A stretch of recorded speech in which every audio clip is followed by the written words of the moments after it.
because many youth aren't reading the history, the movies become their idea of how things actually happen. Mm-hmm. So for many in among our babies, man, they thinking that what was in a movie, that's what actually happened. Right. Similar to what you have now in Godfather Harlem, which is a complete corruption and distortion of Black history. I love Spike Lee's movie Malcolm X, but I know the history. Yeah, so right. I'm not trying to get my history lesson from the same place I get my entertainment. Right, right. You know, you and I are mature enough to be able to separate it, but a lot of the babies aren't. Man, I'm just working, man. I know what my audience like. I did some independent films with Master P, and a lot of those movies did really well. I'm ambitious, I'm a hustler. I have my own lane. That's the thing about comedy. You wake up every day, you don't know if you're funny that day. Brother Demetric Muhammad will be joining us very shortly on the show today. He's the Honorable Minister Louis Farrakhan research team member. He's an author, publisher, researcher, lecturer, and student minister. His website is researchminister.com. Without further ado, please welcome to the show, Brother Demetric Muhammad. All right, let's get a little bit of background on you. Tell us where you're from. I see the first thing that jumped out in your bio was that you joined the Nation of Islam at 15. Yes, sir. What's behind that? What was that about? Well, you know, Brother Lamont, I don't know how old you are, but we look like we might be in the same generation. And if you remember hip hop during the 80s and 90s, you remember it was actually mainstream hip hop that carried a Black consciousness message. Nowadays, you have so-called conscious artists, but they're somewhat marginalized and on the periphery of mainstream hip hop. But during those days, some of my favorite hip hop artists were echoing the message of people like Malcolm X, Minister Farrakhan, even Dr. King. And so when my father began to study the Nation of Islam, he brought me along with him. And it wasn't a big stretch for me because, again, at that time, many of the hip hop artists of that era were basically like de jure recruiters for the Nation of Islam and the Black consciousness movement. And that's true. And that's a valid point. But it was also a lot of 5%ers and split offs. Exactly. So what kept you grounded with the nation and not Hebrew Israelites and that sort of thing? Well, I think that, you know, I'm coming to you from the deep South. Okay. And so I grew up in the Mississippi Delta, and even though I could see a lot of the other iterations of Black consciousness from afar on television and in movies, etc., in the Deep South, the nation had an actual physical presence. And so that was kind of like an easy way for me to connect with Minister Farrakhan's rebuilding efforts. And what type of, I see also that you moved up in the ranks early on, became very engaged and involved. Talk about some of the roles that you've held in the nation since joining. Well, you know, the Honorable Elijah Muhammad said back in the 60s, Brother Lamont, that any of his followers who come and learn his teaching can become ministers. And growing up and accepting Islam in the Bible Belt, I learned early on that I really had to know what I was getting myself into, because a lot of family members and loved ones, etc., you know, were concerned because a young person getting involved in a movement that did not really have a lot of notoriety, again, in the Bible Belt, you know, and of course, you know, this thing about, you know, do y'all believe in Jesus, etc. So early on, I began to not just be kind of like a blind follower, if you will, but I was really intrigued with the message, with the spiritual and the religious teachings of the Nation of Islam. And so as a result of that, I worked as a campus coordinator on my college. I was one of the brothers that was out and about in the different parts of the country recruiting for the Million Man March and just doing my duties as a member of the Fruit of Islam class, selling the Final Call newspaper, and became a what we call a student minister or a student in ministry class. And so I've worked in a variety of capacities, all of them are related in some way, shape, or form to communicating our message to the larger public. And now, of course, I serve as a member of Minister Farrakhan's research team. Okay. You mentioned Million Man March, and from my own perspective, you know, I was raised on Eyes on the Prize. I was raised on audio of Malcolm X and you know, VHS tapes and cassette tapes and all of that. The Million Man March, and some people that went with me are in this chat watching, as a matter of fact. That, to me, and we probably are of the same era, that was one of the most pivotal events that I've ever experienced, even to this day. And I'm not in the nation, I'm not a practicing Muslim, but it was so important and relevant and needed then and now. So much so that, you know, it's been vilified from, you know, before then to now, even when they had the anniversary. But I say that to say, back then, all the information that I knew of was about Malcolm X. Very little in the late 80s, 90s.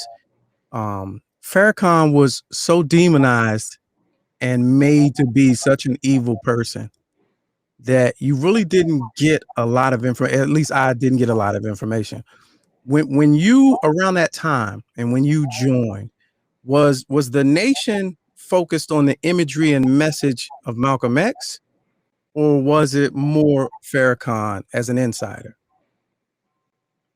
Well, at that time, when I joined in 1990, that was kind of during a period of time where Minister Farrakhan was really gaining a lot of momentum in his work of rebuilding the nation. So from a chronological perspective for a moment, the minister begins the rebuilding in 1977.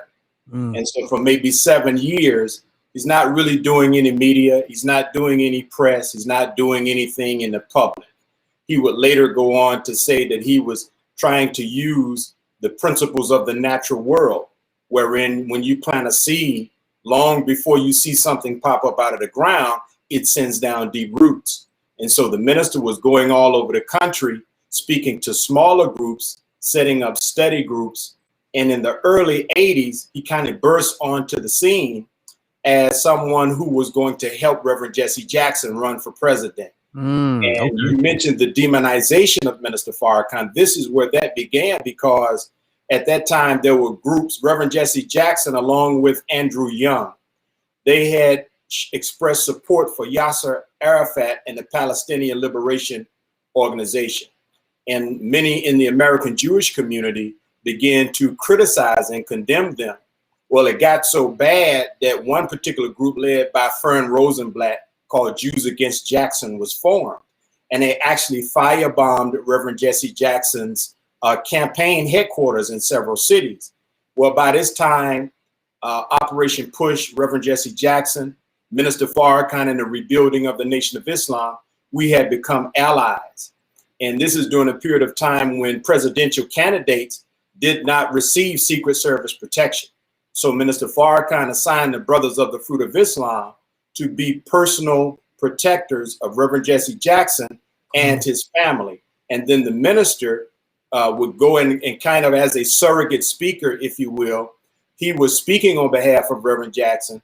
And at a certain point, he defended Reverend Jackson against the Jewish onslaught. And he basically said, you know, leave Reverend Jackson alone. He said, we're not as a people going to stand by and allow you to attack our brother. If you want to defeat him at the ballot box, but leave him alone. And so right after that, the minister becomes demonized, but he continues to grow in love and admiration among grassroots type folk. And everywhere he would go, he would fill stadiums, arenas. And it got so, brother, that in 1992, Minister Farrakhan held a major address in Atlanta, Georgia. And the World Series was being played at the same time in another arena across town. The minister was in the Georgia Dome. And the minister had more people to come and see him at the Georgia Dome than they did at the World Series in 1992. And so this is kind of the period of time where there is a reintroduction of the history of Minister Malcolm X into the public, primarily targeting Black youth, who again were really rocking with Minister Farrakhan as a result of the hip hop connection, Right. and as a result of many of their parents actually becoming interested in Minister Farrakhan's message. Because during those days, he was on Donahue, he was on Nightline with Ted Koppel, all of the major news shows. Yeah. So it was kind of during this time, and this is important because when Brother Malcolm was assassinated, right, he's basically being condemned by mainstream periodicals all over America, the New York Times, LA Times. He was excoriated. I mean, they were saying he was a young man that had a lot of talent, but he wasted it pursuing a course of hatred, etc. So now 30 years later, it's very suspicious that he's being reintroduced in more of a sanitized version. He's put on a postage stamp. And it was at that time that this peculiar narrative that in 30 years since his assassination, no one had ever heard of, where the name Louis Farrakhan is being associated with his assassination. So you have the net effect is that many in the Black youth demographic fall in love with Malcolm, and then they're told that Minister Farrakhan killed Malcolm. And so then some ambivalence develops among Black youth toward Minister Farrakhan. And we have documented in a lot of our research that this was actually by design. And so I'm glad you brought that full circle. This is, as an insider, that's what we miss when we have this conversation, and as a researcher, that's what we miss. Because I feel like over the years there's been two sides. You listen to one, you vilify the other, depending on who you are and what stage you are in your level of learning. You mentioned, that period of time in the 90s where Minister Farrakhan was on Donahue. When I'm having a bad day, I'll tell you this for real. I watch those episodes of him on Donahue, and then the one with him and Mike Wallace in particular on 60 Minutes. Oh, Mr. Wallace, you should be quiet. You should be quiet. Yeah, and classic. It brightens my day. But so now we're in the 90s. Spike Lee comes out with Malcolm X. That really frames a general mainstream understanding for Malcolm for those people who've not read the book, who aren't familiar, or too lazy to do their own research. One of the biggest mysteries to this day is how he did not include any, by way of cameo, by way of mention, subtle, implied, he didn't include Minister Farrakhan. Why do you think that is or was? Well, Brother Lamont, I last year we published a book, But Didn't Y'all Kill Malcolm? Myth Busting the Assassination of Malcolm X. And in our book, we document from Spike Lee's own admission. He was interviewed by Professor Henry Louis Gates. And in that interview, he talks about a lot of the challenges that he faced. Of course, many people knew of the financial challenges that he had. Warner Brothers gave him $18 million. That was not enough. So he ultimately went to people like Michael Jordan, Oprah Winfrey, Bill Cosby, to get them to put in money to help him make this monumental, big budget, big tentpole project, Malcolm X. And so what he said in his interview with Professor Henry Louis Gates was, number one, was that he knew that Warner Brothers wanted to present, and they were interested in presenting a version of Malcolm after he came from Mecca, where he, quote, stopped calling white people the blue-eyed devil.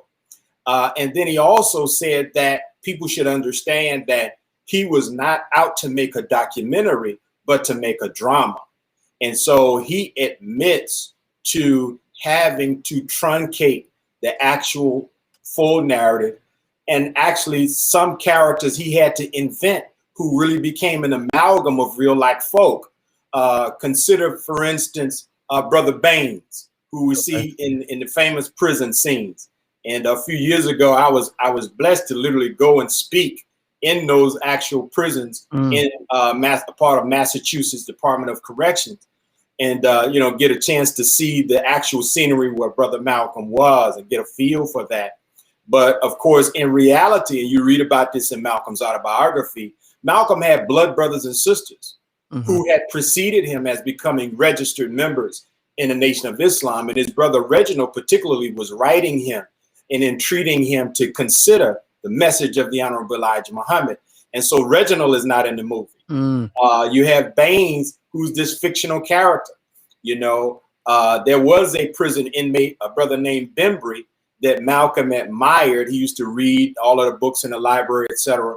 So Spike talked about the challenge of taking information that really we would expect in a documentary and using creative license to put forth a drama. The bad thing about it is, Brother Lamont, from the perspective of someone who does historical research, as well as someone who works with Black youth on a daily basis, is the fact that right. And to that point, moving on in the timeline, one thing that another thing that Spike didn't do in the movie was, well, what he did do very carefully, he implied that the shooters were from the nation, which I think was very skillful, but it left so much wiggle room where, like you said, people take their history lesson from that and say, oh, it was an inside job. He was killed by the nation, right? And so then that narrative moves on for the next 20, 25 years. So fast forward to 10, 12 years after that, Minister Farrakhan sits down with Atala Shabazz, and he essentially apologizes for what he considered creating an atmosphere that led to the death of Malcolm. If you say that that narrative didn't exist until the 90s, 30 years later, then why 10 years after that would he feel the need to apologize to Malcolm's daughter? Because, you know, as you pointed out, insider perspective, right? So most of what people have bought into about the Nation of Islam has been fed to them from sources that are hostile to the Nation of Islam. True.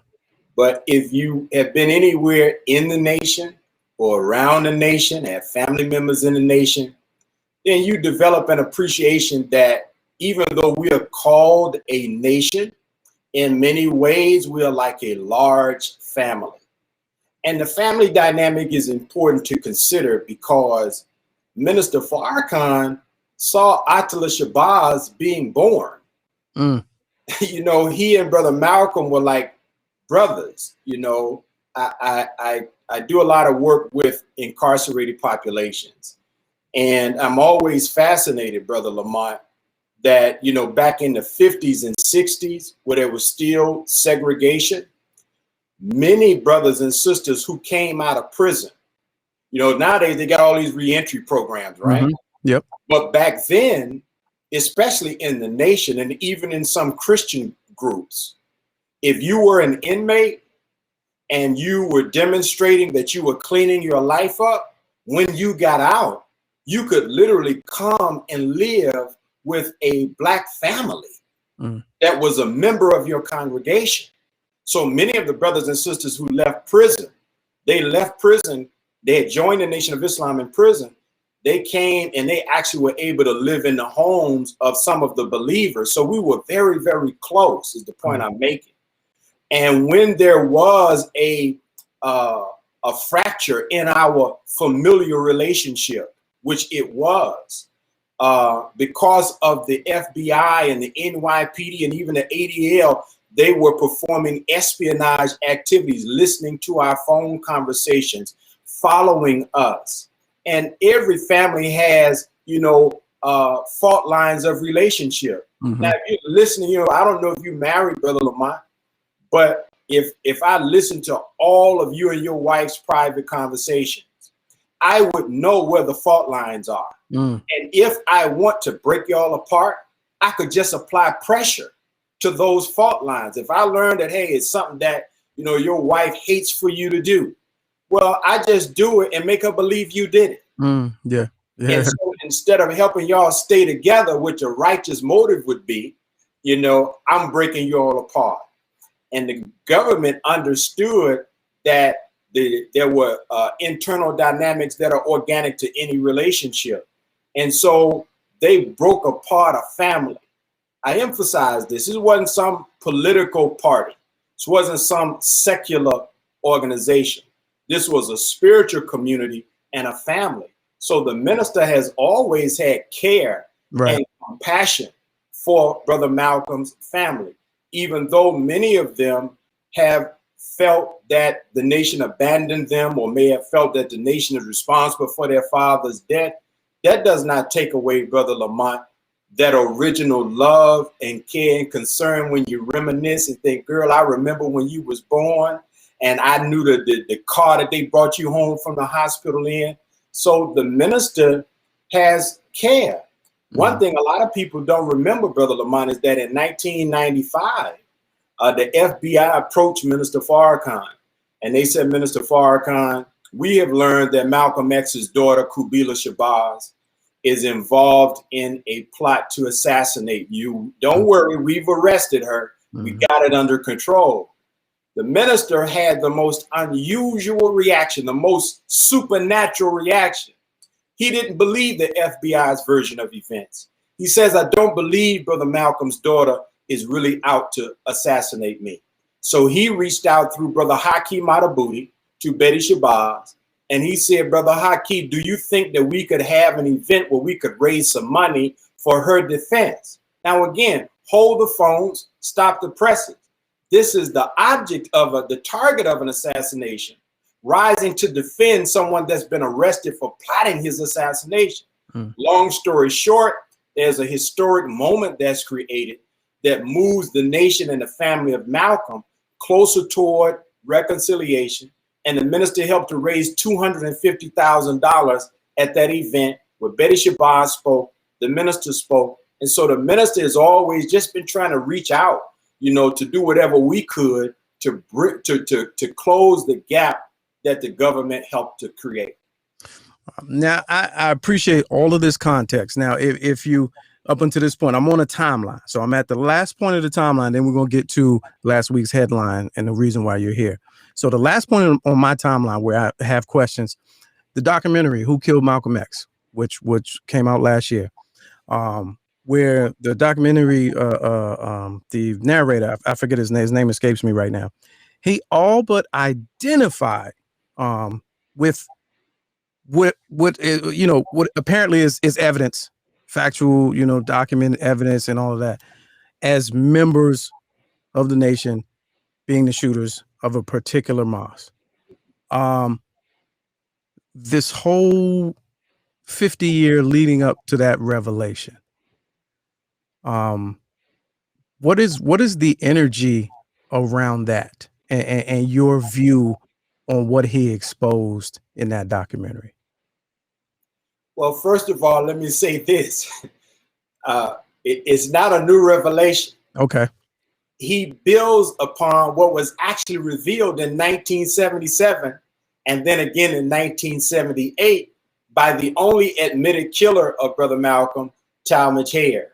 At that time, Talmadge Hare, while he was serving prison, he wrote an affidavit for Attorney William Consular and Imam Nuruddin Faisal, I believe was his name. And in these affidavits, he named all of the co-conspirators who conspired with him to assassinate Brother Malcolm. Again, he says that he was not under any orders or any instructions from the leadership of the Nation of Islam. He even attests to this as late as just a few years ago when he's being released from prison and being given his conditions for parole. They asked him again, which and if you're getting ready to be released, that's kind of a motivation for you to say what folk want you to say. But Talmadge Hare, even when having his question put to him upon his release from prison, he said, no, we did this on our own. We were not under any command or instructions from the Nation of Islam. And that's consistent what he said throughout. Even when he was in the trial, he exonerated the two known members of the Nation of Islam, Brother Norman 3X Butler, who's now called Muhammad Abdul Aziz, and Brother Thomas 15X Johnson, known as Khalil Islam. He's passed away. Talmadge Hare has always exonerated them, and he has been consistent. So what we saw, again, in the Netflix documentary, it may have been eye-opening for many, but for Malcolm X assassination researchers, That information has been known for a long time. The reason, though, Brother Lamont, that it was not known to the general public is because extraordinarily, when Talmadge Hayer made known the names of those who worked with him, no law enforcement agency would follow up on the names that he gave them, which lets us to know that these were persons who are not necessarily in the nation to be in the nation, but that they had some kind of relationship with law enforcement agencies who were behind the scenes as puppet masters orchestrating the assassination of Malcolm X and the blaming of that assassination on the Honorable Elijah Muhammad and the Nation of Islam. So that information, which I have documented in my book, that came out in 1977, but the authorities would never go and arrest them. But also, because in the hood, we know if they arrest you, Brother Lamont, they're not just satisfied with arresting you. They want to know who else was in it with you. Give us their name. They want you to flip. Yeah, that's how that goes. Yeah. But when he finally gave the names, the same names that you saw in the Netflix documentary in 1977, the authorities never would follow up and pursue.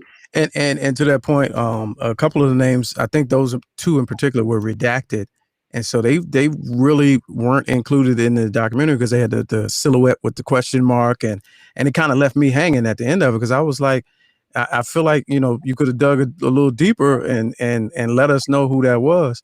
But to that point, the story from last week. Now we're here. We got backstory. We got context. Last week it comes out that Malcolm's daughters got a deathbed letter from an NYPD guy who's, you know, on his deathbed. I didn't know they still did that. On his deathbed, he wrote the letter. It was like, this is what happened. This is where we was at. This all who was over there, and it was shameful, and I regret it. But it's the truth, and now I'm dead. And so they want the case opened up. And what does that mean for the nation? Is that because I follow a lot of young cats online, Reza Islam, Brother Ben. I've seen a lot of people speaking on it like this is vindication in a sense. What does that mean for the nation?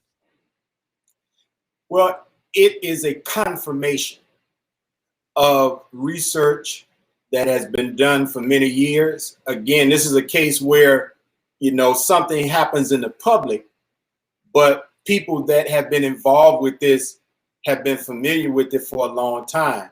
My book came out last year, and I talk about Raymond Wood and NYPD Bossy, Bureau of Special Services investigation.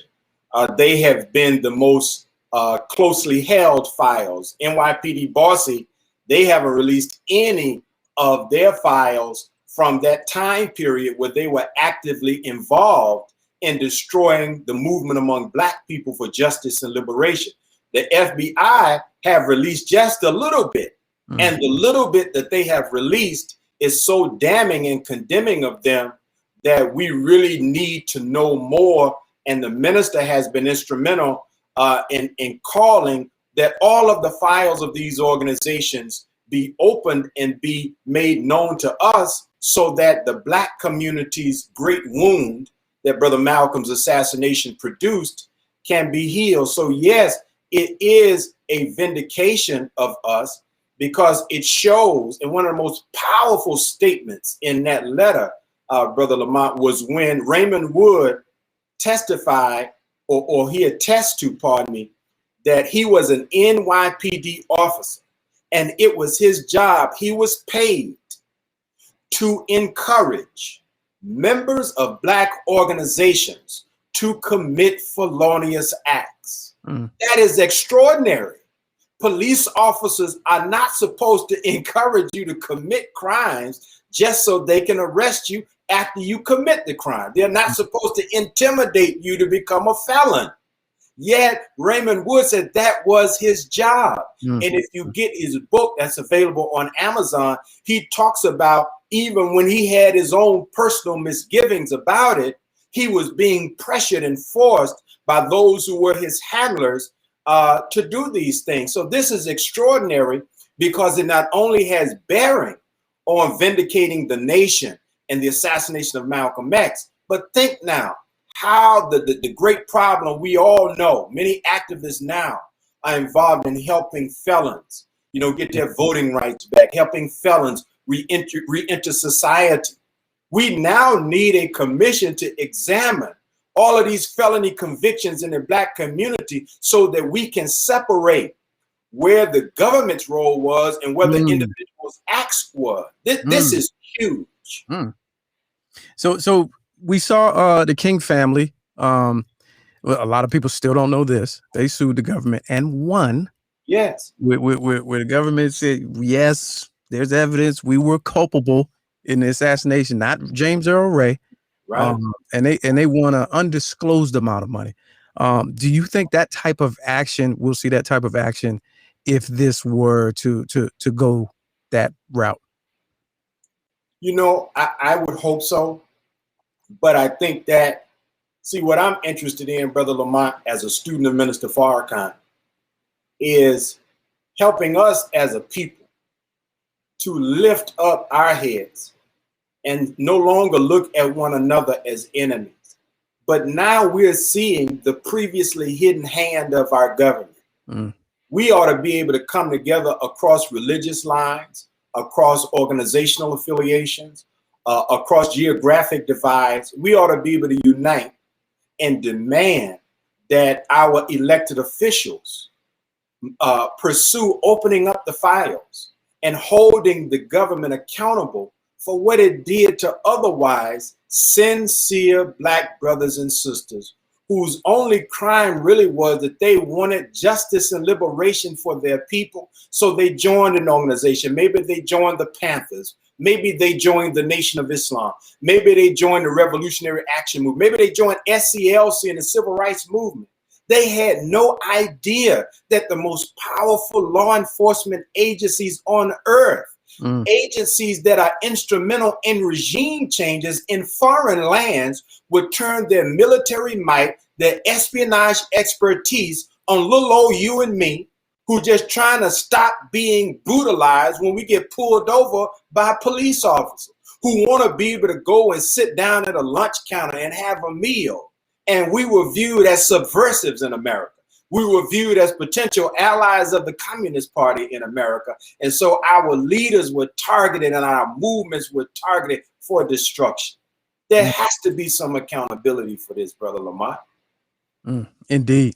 I know y'all just came off and we're coming to the end of this. I know y'all just came off of Savior's Day. Yes, sir. Every year there's messaging. What would you like to leave us with? What is this year's message for the coming 2021? The theme of Savior's Day this year, Brother Lamont, was how strong is the foundation? Can we survive? If we look at that theme in terms of the struggle of our people in America, we see that we have a very strong foundation. We are great people. But the question is, are we connected to our source? Are we connected to our foundation? I'm concerned that even though we have a strong foundation, I see many of our young people who are disconnected from that foundation. Even many of those who are activists, they are not necessarily tethered to the great ones of the past. And the Bible says, old men for counsel, young men and women for war. So the elders and the youth, we have to close that gap. And if we don't, then we will continue like a hamster on a hamster wheel. We'll have a lot of activism. We'll have a lot of motion, but we may not be going in the direction that we need to. I remember a colleague of mine, he was telling me, and this is just an example of the challenge. He was talking to a group of young brothers in a juvenile detention center, and he showed them a picture of Frederick Douglass, and he asked them, did they know who Frederick Douglass was? Because Frederick Douglass is a part of that firm foundation that I'm talking about. And he said, one of the young men replied, yeah, that's Fred Sanford. Yeah. So these are those who are going to make up our future, Brother Lamont. Yeah. There's a lot of work that has to be done if we're going to survive to connect our youth with the foundation of the struggle, the foundation of our greatness. Absolutely. Let's end on that. Hey, I greatly appreciate you carving out some time of your day to come chop it up with us, and the door is wide open for you in the future, man. If you want to go live with us and just drop some jewels, we'd be more than happy. Where can they meet you or find you online? I'll put it in the chat. Website, social media. Definitely. So forth. The book, Okay. is available on researchminister.com, 352 pages, over 400 footnotes. We encourage those to check us out. We're in Instagram at Brother Demetric, Twitter at Brother Demetric, and Facebook as well. We would love to connect with your audience. And brother, I really appreciate your kindness and your hospitality in hosting us. And may Allah God continue to bless you and your family. We look forward to coming back at some point. What?